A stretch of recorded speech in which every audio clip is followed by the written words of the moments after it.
இயேசுவின் ஜெப கோபுரம் ஊழியங்கள் வழங்கும்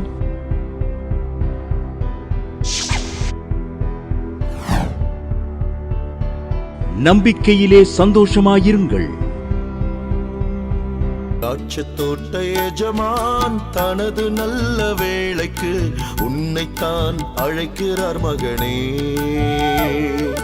திராட்சைத்தோட்ட எஜமான் தனது நல்ல வேளைக்கு உன்னைத்தான் அழைக்கிறார் மகளே. அங்கும் இங்கும் பார்க்காத உலகத்தார் சொல் கேட்காத, அங்கும் இங்கும் பார்க்காத உலகத்தார் சொல் கேட்காத சத்தம் கேட்டு சித்தம் செய்திடு. அவர் விருப்பம் அறிந்து செயல்படு மகனே. திராட்சைத்தோட்ட எஜமான் தனது நல்ல வேளைக்கு உன்னைத்தான் அழைக்கிறார் மகளே.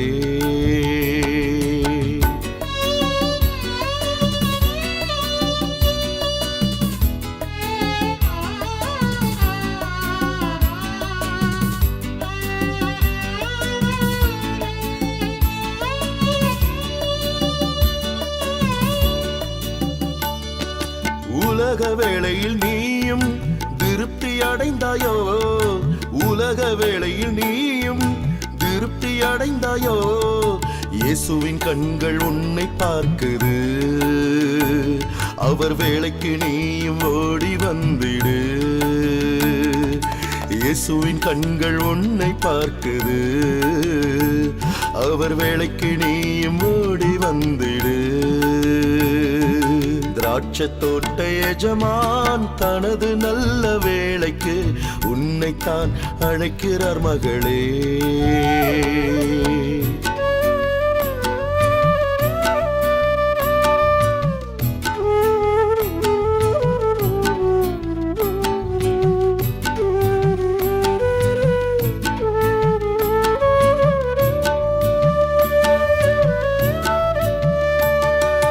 உண்மையாக நீயும் வேலை செய்திட்டால், உண்மையாக நீயும் வேலை செய்திட்டால் பூரணமாய் ஆசீர்வதிப்பார். அவர் கிருபையினால் உன்னை நிறைப்பார். பூரணமாய் ஆசீர்வதிப்பார். அவர் கிருபையினால் உன்னை நிறைப்பார். திராட்சைத்தோட்ட எஜமான் தனது நல்ல வேளைக்கு உன்னைத்தான் அழைக்கிறார் மகளே.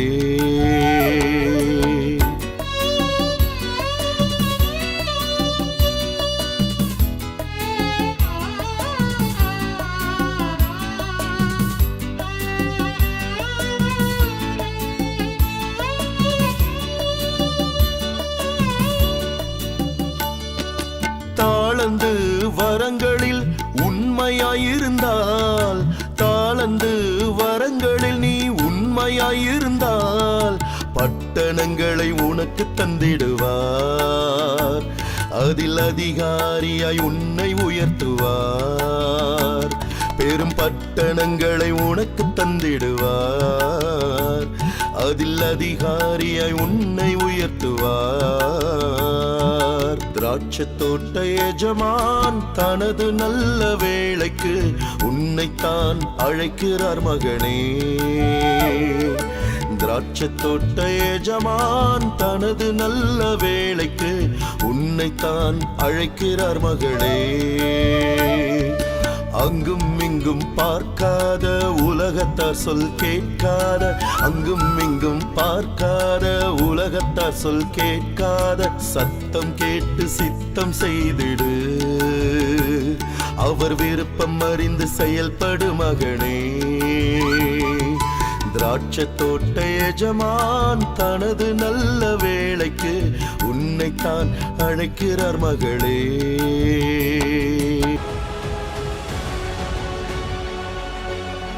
சுந்தரிங்கிறவங்க தேனியிலேருந்து எழுதியிருக்காங்க. அவங்க நகையெல்லாம் அடமானத்தில் இருந்துச்சான். ஜாய் டிவி ஞாயிறுதோறும் மாலை 7:30 மணிக்கு பார்ப்பாங்களாம். ஆண்டவரே நகையெல்லாம் திருப்பிட்டா நான் சாட்சி சொல்லுவேன்னு ஒரு பொருத்தனை வச்சேன். கர்த்தர் அற்புதமாக நகையெல்லாம் திருப்ப பண்ணினார். நகைக்கடன் இல்லை, இப்போ கர்த்தர் விடுதலை கொடுத்தாரு. கர்த்தருடைய நாமம் மகிமைப்படுவதுன்னு சாட்சி எழுதியிருக்காங்க. நம்பிக்கையிலே சந்தோஷமாயிருங்கள். ஆண்டவராய் இயேசு கிறிஸ்து நாமத்தினால அன்பான வாழ்த்துக்களை தேவ சமூகத்திலிருந்து உங்களுக்கு சொல்லுகிறோம். அல்லேலூயா, அல்லேலூயா. ஜாய் டிவி நேயர்களுக்காக நாங்கள் ஒவ்வொரு நாளும் ஜெபிக்கிறோம். இந்த ப்ரோக்ராம் பார்க்குற எல்லாருக்காகவும் நாங்கள் ஜெபிக்கிறோம். தேவனால் எல்லாம் கூட வாசகர்களுக்காக நாங்கள் தொடர்ந்து ஜெபிக்கிறோம். அல்லேலூயா. அந்த ஊழியத்தை தாங்குறவர்களுக்காக விசேஷமாக உபவாசம் போட்டு ஜெபிக்கிறோம் டெய்லி ஒருவேளை. Hallelujah, hallelujah. Thank you Jesus. ஆகவே நீங்களும் எங்களுக்காக ஜெபம் பண்ணுங்கள். ஒருவருக்காக ஒருவர் ஜெபம் பண்ணுன்றிருக்கு பைபிளில். இந்த ஊழியத்தை ஜெபத்தினாலும் பணத்தினாலும் தாங்கி வருகிற உங்களை கர்த்தர் ஆசீர்வதிப்பாராக. தொடர்ந்து இந்த ஊழியத்துக்காக ஜெபிக்கும்படி, உங்களால் இயன்ற உதவியை செய்யும்படி உங்கள் அன்போடு கூட கேட்டுக்கொள்கிறேன். அல்ல உங்கள் ஜெபம், உங்களுடைய உதவி, இதுதான் இந்த ஊழியத்தை நடத்தி வருகிறது. அல்லேலூயா. ஜாய் டிவி ஆரம்பித்த நாள் முதல் ஜாய் டிவியில் ப்ரோக்ராம் போடுகிறோம். அல்லேலூயா. ஒவ்வொரு வெள்ளிக்கிழமையும் காலையில் 8 மணிக்கு நம்பிக்கை டிவியில் நம்பிக்கையிலே சந்தோஷமாக இருங்க நிகழ்ச்சி வருகிறது. தொடர்ந்து இன்னொரு வேலையும் அது வரன்னு ஜெபம் பண்ணுங்க. ஆண்டவர் எந்த அளவுக்கு எக்கனாமிக் கொடுக்குறாரோ அந்த அளவுக்கு மீடியா ஊழியத்தை நாங்கள் உயர்த்த ஆசைப்படுகிறோம். நிறைய பேர் கேட்குறாங்க, டெய்லி வரமாட்டிங்களா நம்பிக்கை டிவியில், டெய்லி ஜாயிடியில் வரமாட்டிங்களா? கர்த்தர் பொருளாதாரம் ஏராளமாய் தந்தால் நிச்சயம் என்ன செய்ய முடியும்? வர முடியும். நாங்கள் ஆண்டவருக்காக இரவு பகலாக உழைக்க ரெடியாக இருக்கிறோம். Hallelujah, hallelujah. Thank you Jesus. கர்த்தரே இதை நடத்தி செல்லுகிறார், இன்னும் இதை நடத்துவார். தொடர்ந்து இந்த ஊழியங்களுக்காக ஜெபிக்க மறவாதிருங்கள். உங்களால் முடிந்த உதவியை செய்ய மறவாதிருங்கள். தலையை தாழ்த்தி ஜெபிப்போம். பரலோக பிதாவே, நாங்கள் சோத்திரிக்கிறோம், துதிக்கிறோம். தேவ ஆவியர் அசைவாடுவீராக. தேவ மகிமை இறங்கட்டும். இந்த தேவ செய்திக்கு விரோதமாக வானமடத்தில் பொல்லாத ஆவிகளோ, பிரபஞ்சத்தில் லோகாதிபதியோ, சேனைகளோ, பொல்லாத சாத்தானோ, தேசக்தி வல்லமைகளோ, அந்தர சக்தியில் ஆதிக்கங்களோ எழும்பாதவாறு இவை எல்லாவற்றையும் நசனாய இயேசு கிறிஸ்து நாமத்தினால கட்டி பார்த்து தள்ளுகிறோம். அப்படியே ஆனதுக்கா நன்றி, நன்றி, நன்றி. தேவ பிரசனத்தை, தேவ சமாதானத்தை, இயேசு ரத்தத்தின் வல்லமையை, பரிசுத்தாவின் ஆளுகையை, பிதாவின் சித்தத்தை, அற்புதங்களை, அடையாளங்களை, சாட்சிகளை, இந்த புரோகிராம்களை இயேசு நாமத்தில் கட்டவிழ்த்து விடுகிறோம். இதை பார்க்குற ஒவ்வொருவரையும் தேவ மகிமை நிரப்புவதாக, தேவ வல்லமை நிரப்புவதாக. பிசாசின் பிடிகளிலிருந்து விடுவிக்கப்படுவார்களாக. தடை கற்கள் விழுவதாக இயேசு நாமத்தில். எந்தெந்த காரியத்தில் தடை இருக்கோ அது கீழே இப்போது விழுவதாக. திருமண தடைகள் நீங்கி போவதாக. அல்லேலூயா. ராகாலாபாரவா. கற்பத்தின் கனிக்கு தடையை உண்டு விடுகிற சத்துரு வல்லமை சேர்ந்து போவதாக. கற்பப்பையில் கை வச்சுக்கிற சத்துருவே கையை எட்டேசுவே நாமத்தினால். வேலையில் கை வச்சுக்கிற சத்துருவே கையை எட்டேசு நாமத்தினால். அல்லேலூயா. ரகாலாபாரவா. ரீகா சபதிகா பாபாலாபாரவா. அல்லேலூயா. ரேகா தீகா பாபாலாபார. அடிக்கடி பலவீனம் வருது, அடிக்கடி ஃபீவர், அடிக்கடி சரீரத்தில் ஏதாவது ஒன்று போனால் ஒன்று வருது. Thank you Jesus. அந்த பலவீனத்தை கொடுக்குற சத்துரு வல்லமை இயேசு நாமத்தில் செயலிழந்து போவதாக. அல்லேலூயா. சௌக்கியம், ஆரோக்கியம் இதை பார்க்குற ஒருவருக்கு உண்டாவதாக. அல்லேலூயா. ராக தீகா பாபா லாபாரபா. லேயோ தோ ரோ ஹோ. பணம் கட்டிட்டீங்க, இன்னும் பத்திரம் போடலை, அப்படிப்பட்டவங்க பார்த்துக்கிட்டீங்க. கர்த்தர் பத்திரம் போட உதவி செய்கிறார், உதவி செய்கிறார். அது உள்ள தடையை சிக்கலாக அறுத்து போடுகிறார், தடையை ஒட்டைக்கிறார். அல்லேலூயா. ரகா தீகாரபா ஷே ஓ ரகாலாபாரபாலாபாரபா. குடிகார பிசாசு வெளியேறி போவதாக. குடியை விட முடியலன்னு அநேகர் சொல்கிறீங்க. அல்லேலூயா, அல்லேலூயா, அல்லேலூயா. குடிகார பிசாசு வெளியேறி போவதாக. மனம் திரும்புவார்களாக. அல்லேலூயா, அல்லேலூயா. ஜீவ தண்ணீர் அவர்களுக்கு கொடுக்கப்படுவதாக. தாகத்தை தீர்ப்பதாக. ஆமென். ஆண்டவரே, வேலைக்காக 3 வருஷமாக காத்திருக்கீங்க, 5 வருஷமாக காத்திருக்கீங்க, 1 வருஷமாக காத்திருக்கீங்க. அல்லேலூயா. ரகாலிபாரபோ ரிகஷே. ஆமென். ஆண்டவரே, வேலை நசனா இயேசு நாமத்தில் கிடைப்பதாக. முதற்பல நம்ம கொடுத்து சாட்சி சொல்லுவார்களாக. ஆசீர்வதிங்க ஆண்டவரே. தொடர்ந்து பேசி நடத்துங்க இயேசு நாமத்தை பிதாவே. ஆமென். இந்த நாள்லையும் கூட செய்தியுடைய தலைப்பு நிறைவானது வரும்போது குறைவானது நீங்கிப்போம். 1 கொரிந்தியர் 13:10. நிறைவானது வரும்போது குறைவெல்லாம் நீங்கி போகும். பிரசங்கி 1:15. குறைவானது எண்ணி முடியாதான், அவ்வளவு குறைகள் இருக்குது இந்த உலகத்தில். வாழுகிற பகுதியில் குறைகள், வீட்டில் குறைகள், எங்கே படிப்பில் குறைவு, வேலையில் குறைவு, ஸ்பிரிச்சுவலில் குறைவு, ஜெப குறைவு, வேத வாசிப்பு குறைவு, ஆண்டவருக்கு கொடுக்கறது குறைவு, ஜெபிக்கிற நேரம் குறைவு, நம்ம வாழ்க்கையில் எவ்வளவோ குறைவுகள் இருக்குது. ஆனால் இங்கே நிறைவானது வரும்போது குறைவெல்லாம் நீங்கி போகும். நம்ம குறைவு எந்த குறை இல்லாமல் வாழணும்னா பிலிப்பியர் 4:19 சொல்கிறது, என் தேவன் உங்கள் குறைவெல்லாம் கிறிஸ்து இயேசுவின் மகிமையிலே என்ன செய்வாரா? நிறைவாக்குவார். கிறிஸ்து இயேசுக்குள்ளே தான் நம்முடைய குறைவெல்லாம் நிறைவாக்கப்படும். ஏன்னா ஆண்டவர் இயேசு கிறிஸ்து மூலம் தான் இந்த பூமி ஸ்தாபிக்கப்பட்டது. ஆதியிலே வார்த்தை இருந்து அந்த வார்த்தை தேவனாக இருந்தது. உண்டானதொன்று அவரால் எல்லாமே உண்டாகவில்லை, எல்லாம் அவருக்காகவும் அவர் மூலமாகவே உண்டாக்கப்பட்டது. அல்லேலூயா. பூமியின் நிறைவும் கர்த்தருடையதாக இருக்கிறது. ஆகவே இந்த பூமியில் உள்ள குறைவுகள் எதுவாக இருந்தாலும், ஸ்பிரிச்சுவல் குறைவாக எதுவாக இருந்தாலும், இயேசு கிறிஸ்து மூலம்தான் பிதாவாகிய தேவன் அந்த குறைவில் நிவர்த்தி பண்ண முடியும், நிறைவாக்க முடியும். வேறு யாராலையும் முடியாது. ஒரு தாய் தகப்பனால் முடியாது, கூட பிறந்தவங்களால் முடியாது, இந்த உலகத்தில் இருக்கிற நியாயாதிபதிகள் அதிகாரிகளால் முடியாது, எந்த குறையும் போக்க முடியாது. எல்லா குறையும் நீங்கி எல்லாவற்றிலும் நிறைவாக இருக்க வேண்டுமானால் நிறைவை தருகிற ஆண்டவராய் இயேசு கிறிஸ்து தான் அதை செய்ய முடியும். வேறு யாரும் நிறைவான சமானத்தை கொடுக்க முடியாது, சந்தோஷத்தை கொடுக்க முடியாது, ஆரோக்கியத்தை கொடுக்க முடியாது. அல்லேலூயா, அல்லேலூயா. குறைவின்றி வாழ்வதற்கு சில வழிமுறைகள் இருக்குது. நம்ம எப்பொழுது நிறைவுள்ளவர்களாய் காணப்பட வேண்டுமானால் சில வழிமுறைகளை பார்க்க போகிறோம். லூக்கான சுவிசேஷம் 18ஆம் அதிகாரம் 22. உன்னிடத்தில் ஒரு குறை உள்ளது என்றார். இங்கே ஒரு பெரிய ஐஸ்வர்யவான் வரார் ஆண்டவரை தேடி, நித்திய ஜீவனை பெறுவதற்கு நான் என்ன செய்ய வேண்டும்? லூக்கா 18 அதிகாரத்தில் வாசித்தா தெரியும். அப்போ அவர் சொல்கிறாரு, நீ நியாயப்பிரமாணங்களை கை கொள்ளுங்கிறாரு. 10 கற்பனைகளை அவர் கை கொள்றதாக அவர் சொல்கிறாரு, பதில் சொல்கிறாரு. ஆனால் இதெல்லாம் சிறு வயது முதல் நான் கை கொடுக்குறேன்னு சொல்கிறாரு. அப்போ ஆண்டவர் சொல்கிறார், இன்னும் ஒரு குறை உண்டு உன்னிடத்தில், உனக்கு உண்டானவைகளை விற்று என்ன செய்ய? தருத்தருக்கு கொடு. பாருங்கள், தான தர்மமாகிய பள்ளி என்று பைபிள் எழுதப்பட்டிருக்கு. நம்ம தசமாவத்தை கர்த்தருக்கு பண்டசாலையில் கொடுத்தாலும், காணிக்கைகளை ஊழியங்களுக்கு கொடுத்தாலும், ஒரு பகுதி, ஒரு சின்ன பகுதியாவது எடுத்து என்ன செய்யணும்? ஏழைகளுக்கு உதவி செய்யணும். ஏழைக்கு கண்களை விளக்குற மேல் சாப வரும் இருக்கு. ஏழைக்கு இறங்குறவன் கர்த்தருக்கு கடன் கொடுக்கிறான், இந்த கர்த்தர் திரும்ப கொடுப்பான் இருக்கு. அன்றி விசுவாச குடும்பத்தாருக்கு உதவி செய்யணும், விதவைகளுக்கு உதவி செய்யணும். நம்ம காண்கிற சவுரோட அன்பு கூறாமல் காணாமல் இருக்கிற தேவனோட அன்பு கூறுகிறேன்னு பொய் சொல்லக்கூடாது. ஏழைக்கு இறங்கணும். நம்ம இவர் தரித்திரரை நினைக்கலேன்னு தோணுது. அதனால் ஆண்டவர் சொல்கிறார், எல்லாத்தையும் விற்று தரித்திர கொடு அப்படிங்கிறார்.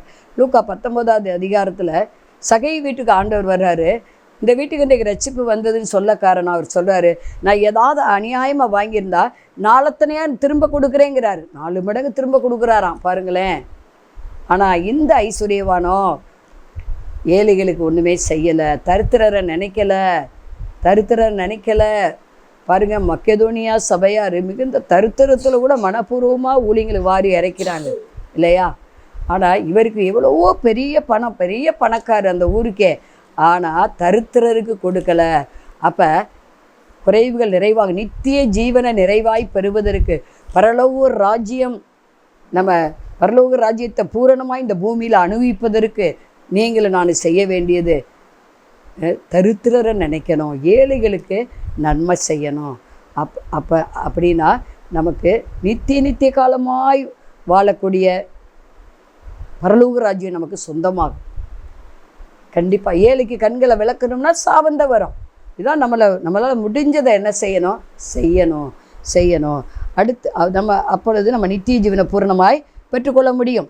ரெண்டாவதாக லூக்கான சுவிசேஷம் 22:35 சொல்லுது, ஏதாயிலும் உங்கள் இடத்துக்குள்ள குறை உண்டா? இயேசு பின்னால் சீசர்கள் வர்றாங்க. அவர் சொல்கிறார், என்னை பின்பற்றி வந்தீங்களே, ஏதாவது உங்களுக்கு குறைவு இருந்துச்சான்னு கேட்குறாரு. ஒரு குறை இல்லை.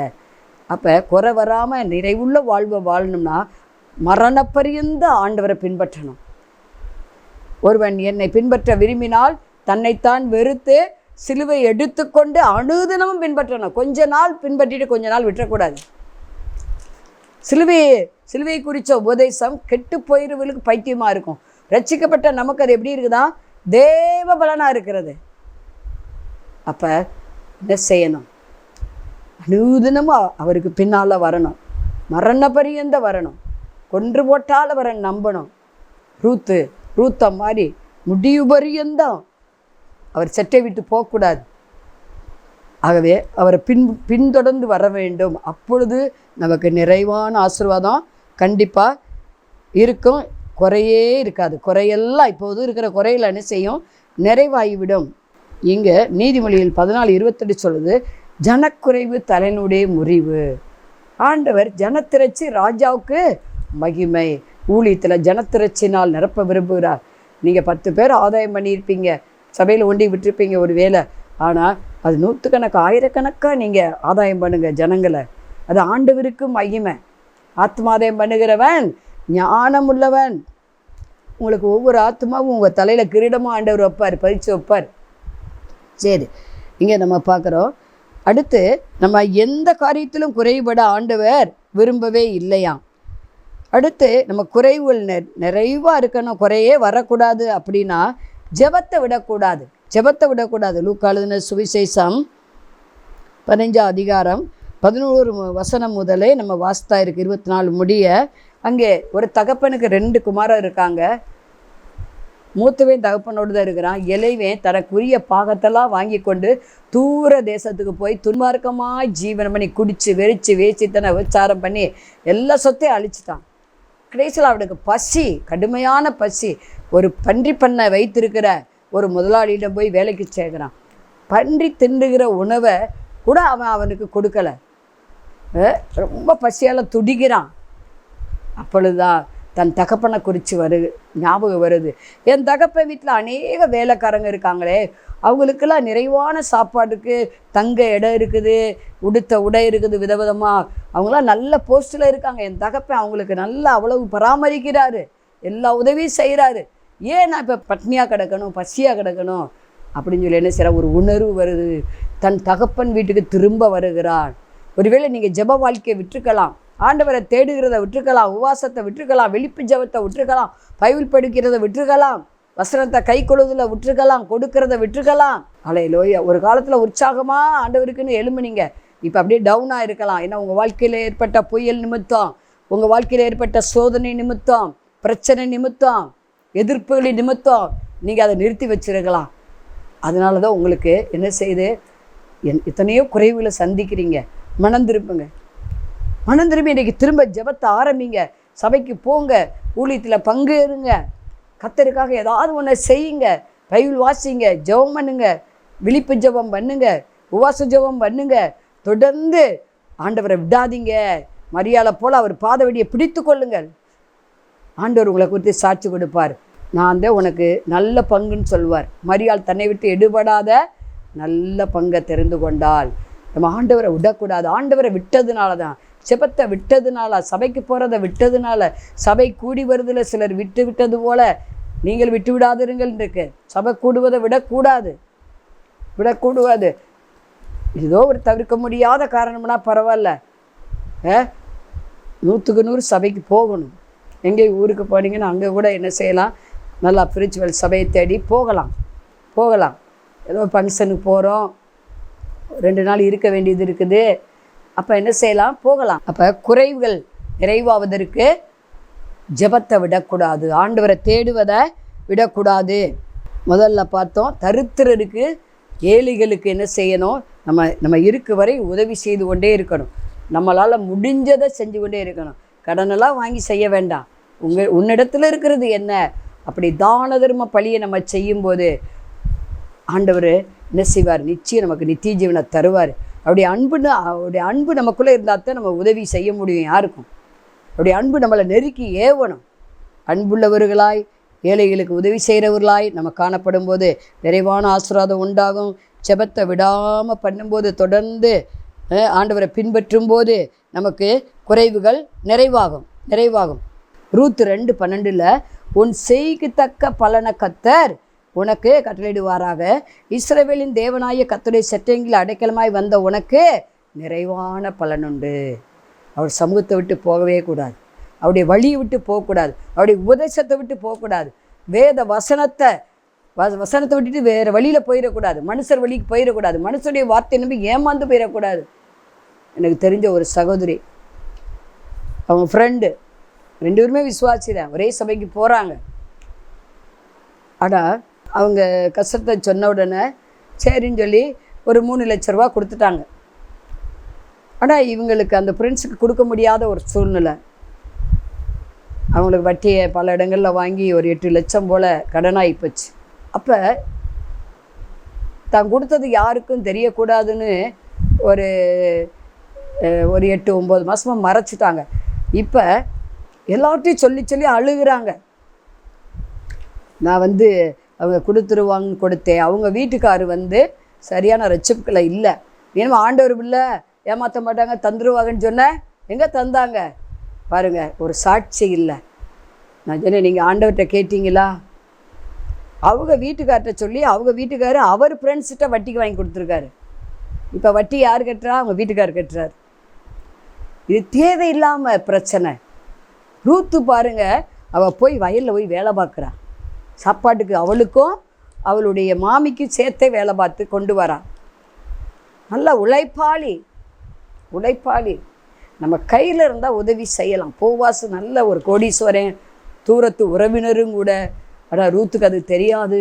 அங்கே போகிட்டு தான் தெரியுது அவன் நமக்கு உறவின் முறை என்று தெரியுது. நகோமி சொல்லி தான் தெரியுது. பாருங்க, அவள் மிச்ச மீதியை பொறுக்கி கொண்டு வருகிறாள். ஆனால் அந்த வயலுக்கே அவள் ஓனராக மாறிவிட்டாள். ஏன்? நகோமி பின்னாலே வருகிறாள். அந்த போவா சொல்கிறாரு, உன்னதமானுடைய செட்டைங்கில் வந்துட்ட, ஏன்னா பெத்லகேமுக்கு வந்துட்ட,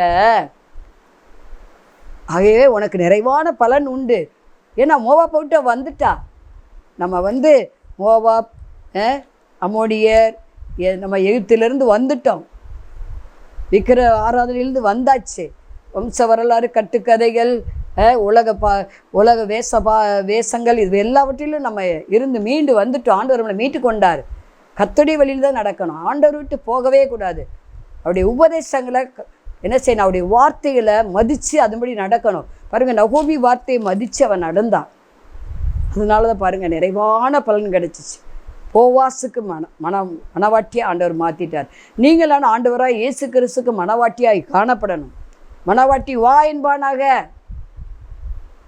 நல்ல மனவாட்டியாக இருக்கணும். ஏன்னா ஒரு மனவாளனுக்குரிய எல்லா உரிமை, சொத்து, சுகம் எல்லாம் ஒரு மனவாட்டிக்கு உண்டு. இப்போ போவாசுக்கு மனைவியாக மாறிட்டா பார்த்தீங்களா? அங்கே ஓபேத் வந்தான். அந்த ஓபேத்து சந்ததியில் இயேசு கிறிஸ்து வந்துட்டார். அப்போ ரூத்து இயேசுக்கு பாட்டிக்கு மாறிட்டான் இல்லையா? கர்த்தர் எப்படியா உயர்த்தி விட்டார். கிறிஸ்துவின் சந்ததி அங்கே உண்டானது. நிறைவான பலன், இம்மைக்குரிய நிறைவான பலன், மறுமைக்குரிய நிறைவான பலன் ரூத்து பெற்றுக்கொண்டாள். அவள் குறையே நீங்கிருச்சு. அப்போ நீங்கள் நானும் நம்ம பாரம்பரிய கிறிஸ்தவங்களாக இல்லாவிட்டாலும் இடையில ரட்சிக்கப்பட்டு இருந்தாலும் ஆண்டவர் அறிவில் நாளுக்கு நாள் வளர்ந்து அவரை விடக்கூடாது. அப்போ நிறைவான பலனை என்ன செய்ய வேண்டும்? பெற்றுக்கொள்ள முடியும். சாத்ராக், மேஷாக், ஆபேத்நேகோ, நாங்கள் ஆராதிக்கிற தேவன் எங்களை விடுவிக்க வல்லவராக இருக்கிற, அப்படியே விடுவிக்காமல் போனால் நீ வைத்திருக்கிற சிலையை நாங்கள் என்ன செய்ய மாட்டோம், வணங்க மாட்டோன்னு போல்டாக நிற்கிறாங்க. அதே போல் நம்ம நின்னோம்னா நிறைவான ஆசீர்வாதங்களை பெற்றுக்கொள்ளுவோம். பாருங்கள், அவங்களுக்கு மேற்கொண்டு உயர்வு தான் வந்துச்சு. 3 பேருக்குமே பதவி ப்ரமோஷன் வந்துச்சு. ஆண்டவர் விட்டுட்டாரா? இல்லை. ஒரு நாமத்துக்காக எந்த அளவு நம்ம அவமானப்படுறோமோ, வெட்கப்படுகிறோமோ, அதே இடத்துல கர்த்தர் டபுளாக நம்மளை உயர்த்துவார். சரி, ஆகவே நீங்களும் நான் என்ன செய்ய வேண்டும்? தொடர்ந்து ஆண்டவரை பின்பற்ற வேண்டும், அடங்கி இருக்க வேண்டும், ஆண்டவருடைய வார்த்தைக்கு கீழ்ப்படிய வேண்டும். நம்ம வரத்தில் குறைபடக்கூடாது. 1 கொரிந்தியர் 1:7, அப்படியே நீங்கள் யாதொரு வரத்திலும் குறைவில்லாதவர்களாய் நம்முடைய கர்த்தராகிய இயேசு கிறிஸ்து வெளிப்படுவதற்கு காத்திருக்கிறீர்கள் இருக்கு. நமக்கு வரம் குறைவில்லாமல் கிடைக்கணும். 9 வரங்களும் நமக்குள்ளே செயல்படும்போது அது நிறைவான வரம் நமக்கு கிடைக்கும். உண்மையாக வரங்களை செயல்படுத்தினா ஆண்டவர் 9 வரங்களையும் தருவார், கண்டிப்பாக தருவார். வரத்தில் நிறைவுள்ளவர்களாய் காணப்பட வேண்டும். அடுத்து ஞானத்தில் நிறைவுள்ளவர்களாய் காணப்பட வேண்டும். யாக்கோபு 1:5 அதை வாசிக்க முடியும். ஞானத்தில் குறைவுள்ளவர்கள் சம்பூரணமாய் கொடுக்கிற தேவனிடத்தில் கேட்க கடவன், அப்பொழுது அவர் என்ன செய்வார்? தருவார். சந்தேகப்படாமல் கேட்டால் ஞானத்தை தருவார். ஞானமே முக்கியம். ஞானத்தை நம்ம சம்பாதிக்க வேணும், புத்தியை சம்பாதிக்கணும். சாலமோன் ஞானத்தை கேட்டு பெற்றுக்கொண்டதுனால பாருங்கள், சமஸ்த இஸ்ரவேலுக்கு ராஜா உயர்த்தப்பட்டார். அவர் சர்வ ஞானி. அவருடைய ஞானத்தை கேட்கறதுக்கு பக்கத்து நாடுகளை, தென் தேசத்திலே வாரா, பக்கத்து உள்ள தேச தலைவர்களாக வர்றாங்க. அந்த அளவுக்கு ஞானம் இருந்தது. எல்லா ஜாதிகளுக்கு முன்பாக, எல்லா ஜனங்களுக்கு முன்பாக, எல்லா நாட்டு தலைவர்களுக்கு முன்பாக நம்மளை கர்த்தர் உயர்த்தி நிறைவாய் வைக்க வேண்டுமானால் ஞானக்குறைவு நீங்க வேண்டும். உபாகம் 33:23 நப்தலி நிறைவான ஆசீர்வாதங்களை பெற்றுக்கொண்டான் இம்மையில். அவன் யாக்கோபின் 5வது மகன். இவன் நப்தலினா மல்யுத்தம் என்ற அர்த்தம். அவன் கர்த்தருடைய தயவுனால நல்ல திருப்தி அடைந்து அவருடைய ஆசீர்வாதத்தினால மேற்கையும் தெற்கையும் என்ன செஞ்சான்? சுதந்திரித்து கொண்டான். அப்போ வலது பக்கம் இடது பக்கம் நம்ம இடங்கொண்டு பெருகுவதற்கு, நிறைவான ஆசீர்வாதம் இம்மையில் கிடைப்பதற்கு நம்ம என்ன செய்ய வேண்டும்? நல்ல ஜெபத்தில் யுத்தம் பண்ண வேண்டும். மல்யுத்தம், நப்தலி என்றால் மல்யுத்தம் என்று அர்த்தம். யுத்த ஜெபம் பண்ண வேண்டும். யாக்கோபு போல போராடி ஜெபிச்ச ஆசீர்வாதங்களை நிறைவாய் பெற்றுக்கொள்ள வேண்டும். ஜெபம் பண்ணுவோம். பரலோக பிதாவே, நாங்கள் ஸ்தோத்திரிக்கிறோம், துதிக்கிறோம். ஆண்டவரே, ராக்கா தீகாலாபர் நிறைவானது வரும்போது குறைவானது நீங்கி போகும். ஆண்டவரே, இதை பார்க்குற ஒவ்வொருடைய குறைவு நிறைவாவதாக.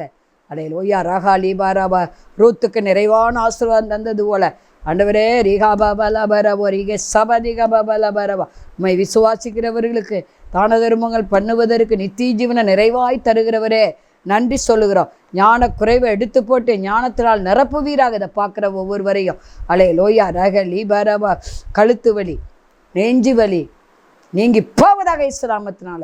அலே லோயா ரகா லீ கலாபரா ஒஷே அமேன். இந்த வாழ்வில் உள்ள அடப்பு நீங்கி போவதாக இயேசுநாமத்தினால் ஆசீர்வதி. இயேசுநாமத்தை பிதாவே.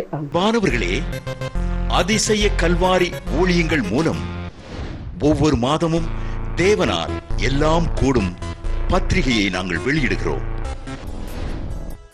தேவ சமூக பாடல்கள் DVD, ACD இந்த பாடல்களை நாங்கள் வெளியிடுகிறோம். அதிசய கல்வாரி ஊழியம் இது தீர்க்க தரிசன ஜெப ஊழியமாக நடைபெறுகிறது.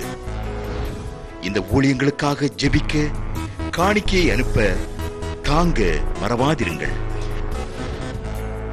ஜெபிக்கிற, கொடுக்கிற, உழைக்கிற உங்கள் ஒவ்வொருவரையும் ஆண்டவர் தாமே ஆபிரகாமை ஆசீர்வதித்தது போல சகல விதத்திலும் உங்களை ஆசீர்வதிப்பாராக. ஆமென். அன்பிற்குரியவர்களே, இந்த ஊழியத்தை உங்கள் காணிக்கைகளால் தாங்குபவர்களின் கவனத்திற்கு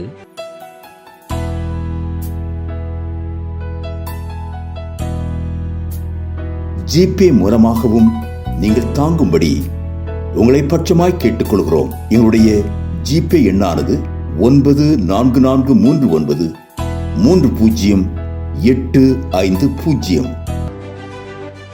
எங்களது முகவரி சகோதரி எலிசபெத் சுந்தர்ராஜன், எண் 27, பொதிகை தெரு, குழந்தைச்சாமி நகர், வண்டியூர், மதுரை 20. செல்போன் எண்கள் 9484177765 9095328172 மற்றும் 9443930850.